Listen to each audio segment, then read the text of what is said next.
Here's a quick video tip.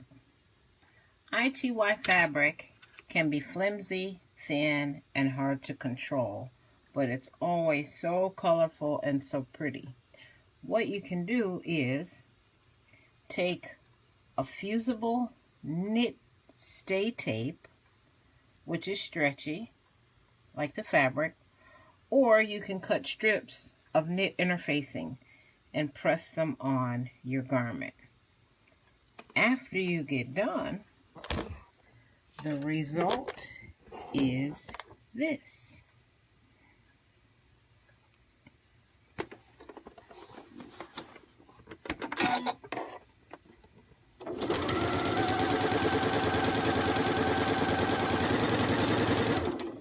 Easy